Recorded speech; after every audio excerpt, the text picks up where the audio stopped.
Hi friends, நான் உங்கள் வினி. உங்களுக்காக ஒரு குட்டி ஸ்டோரி சொல்ல மெயின்ட வந்திருக்கேன். சரிங்களா? இப்போ பார்த்தீங்கன்னா நீங்கள் நம்மளோட சேனலை ஃபர்ஸ்ட் டைம் பார்க்குறீங்கன்னா கண்டிப்பாக சப்ஸ்கிரைப் பண்ண மறந்துடாதீங்க. கண்டிப்பாக பெல் பட்டனை டிங்குன்னு தட்டிட்டு போயிடுங்க. ஓகேவா? வாங்க நம்ம இப்போ குட்டி ஸ்டோரிக்குள்ளே போகலாமா குட்டீஸ்? ஒரு அழகிய காடு ஒன்று இருந்துச்சான். அந்த காட்டில் பார்த்தீங்கன்னா ஒரு பயங்கரமான ஆந்தை ஒன்று இருந்துதான்.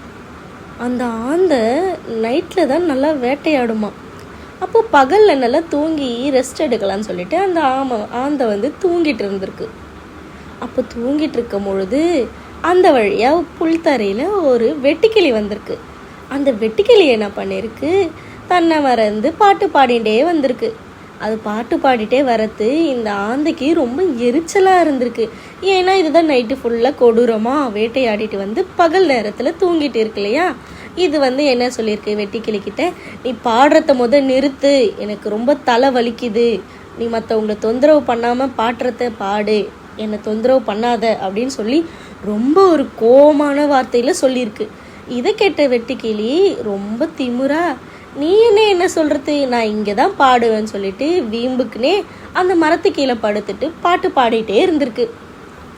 இதை கேட்ட ஆந்தைக்கு இவனை இப்படியெல்லாம் சொல்லி திருத்த முடியாது சொல்லி, நீ நல்லா பாட்டு பாடுற, நீ பாடுற பாட்டு மற்றவங்களை தூங்க வைக்கிற விதமாக இருக்குது, அதனால நீ மேலே வா, உன் குரல் வளம் இன்னும் அதிகமாகிறதுக்கு என்கிட்ட ஒரு லேகியம் இருக்குது, நான் அதை உனக்கு கொடுக்குறேன், நீ அதை சாப்பிட்டினா உன்னுடைய குரல் இன்னும் நல்லா அழகாயிடும், நீ இனிமையாக பாட்டு பாடலாம், அதை கேட்டு எல்லாரும் ரசிப்பாங்க, நீ கொஞ்சம் மேலே வரியா அப்படின்னு சொல்லி நயவஞ்சகமாக மேலே கூப்பிட்டுச்சான்.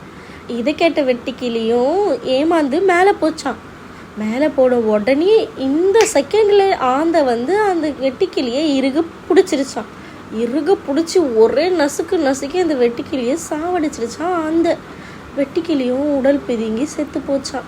அதனால எப்பயுமே யாரும் கோவமாக சொல்கிறதையும் நம்பாதீங்க, நயவஞ்சகமாக பேசுகிற வார்த்தைகளை கேட்டும் மயங்கி போய் அவங்கள நம்பி பின்னாடியே போகாதீங்க. என்ன குட்டீஸ், இந்த கதை உங்களுக்கு பிடிச்சிருந்ததா மறக்காமல் லைக் பண்ணிவிட்டு ஷேர் பண்ண மறந்துடாதீங்க. Bye bye, see you the next stories.